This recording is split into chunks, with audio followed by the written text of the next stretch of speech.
ABC6 Sports, Nick Coit talks all things Patriots with the Rock and Fox Show. Brought to you by Barrett's Alehouse and Game Room. Sports Director from ABC6, Nick Coit. Good morning.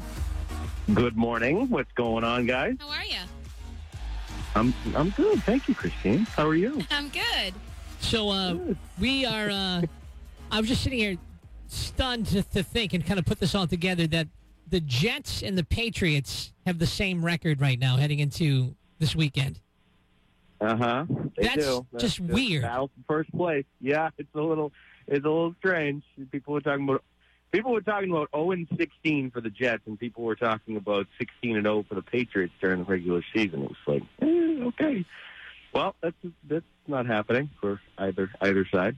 So a couple of names that Patriots fans just shudder to think about even getting close to the injury list is Rob Gronkowski and Tom Brady, and they both flirted with the injury list this week. What do we know about their health for this weekend?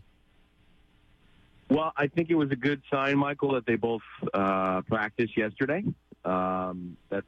Usually that's the way it goes. Especially, they played that Thursday night game with Tampa, so I think both of them were taking advantage of, resting as much as they could.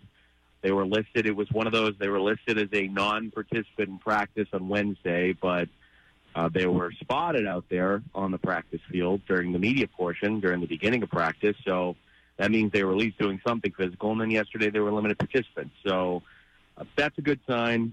Tom Brady, unless he's broken in half, Tom Brady's going to play. That's just how it is. Brady's going to play. He's nicked up. He's got an injury there. He's dealing with it. He's managing it.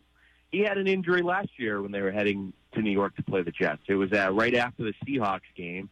He took that shot to the knee. I think it was Earl Thomas that hit him straight on the knee. I remember it. It's like, oh.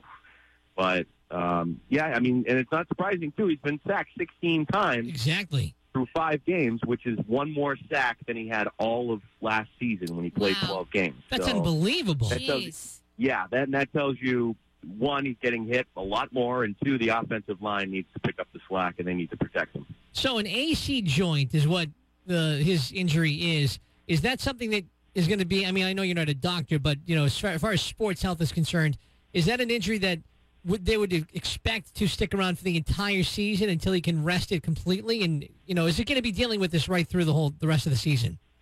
Well, he's had this injury before and he's played through it. Yeah. So it's just a matter of managing it. It's a matter of tolerating it. It's a matter of treating it. And I think in the past when he had it, he did have to have off-season surgery. So he played through it, but it probably got maybe a little bit worse and worse as the season went along, which is not great to say and think about with Tom. But, I think he's been all right, and he'll have the bye week coming up in a couple of weeks, too. So that'll give him a chance to rest up a little bit and treat it. And so, listen, Tom Brady's one of the toughest guys around. So he's going to, like I said, unless he is,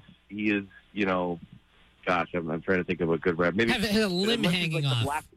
Unless he's like the Black Knight from Monty Python, where his limbs are cut off. It's like, no, he'll be out there. He'll be playing. I'm having a really hard time really analyzing and understanding what this Patriots team is and the level of talent they have and how far they can go this season, like realistically. Like when the season started, like you said, everybody's thinking 16-0. Forget 16-0. They were thinking 19-0. So, and then you watch the past couple of weeks and it's like lackluster. They're getting the win, but it's like, so what do we have here, do you think? Do you think we have a championship caliber team still? I think we're going to find out coming up here. I think this week will be I would say a good test, but it shouldn't be. Listen, it should not be a test. Because, the Jets I think the Jets are overachieving so far. I think right now where the Jets are, I think it shows you that the Jets do have a good coach. I think Todd Bowles is a pretty good coach, and he's coaching up a roster that it really doesn't have a ton of talent here.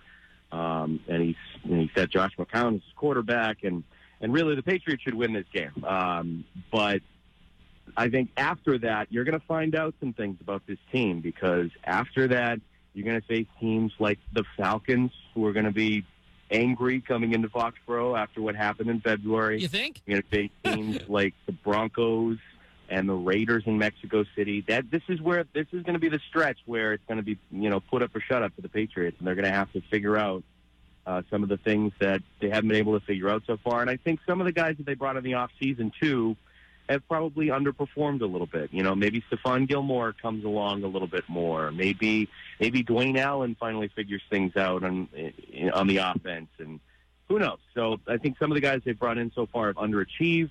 We'll see if they can pick it up here over the next probably month. And hopefully it'll be a good chance for the defense to maybe gain some confidence, because this Jets offense, certainly not anything to write home about.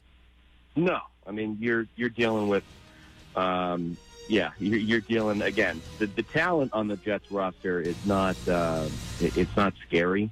Even in the past with the Jets, even if they weren't having great seasons here, they had guys like a Brandon Marshall or an Eric Decker. Those guys are gone. Yeah. You've got Josh McCown throwing to I don't know who, honestly.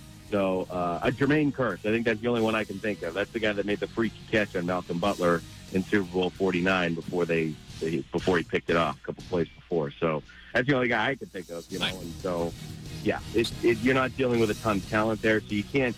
You sit there and you say, how can the Jets probably keep up with a Patriots offense that's likely going to put up 30 points or more? So you are predicting a Patriots win here, safe to say?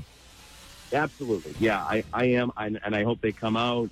And you hope they win big, because it'll make you feel better and it'll make you say, okay, all right, they're coming along. Because if it's a close game, then you're saying, oh, boy, okay, they still got some things to work on here. So, it'll be interesting, especially after 10 days, too, and after having a little bit of time to regroup a little bit after the Tampa game. It'll be interesting to see how they come out on Sunday. All right, there you go. There's your Patriots preview. It is brought to you by Barrett's Ale House and Game Room. Nick Coit, sports director at ABC6. Thanks for joining us this morning. Thank you. You too, guys.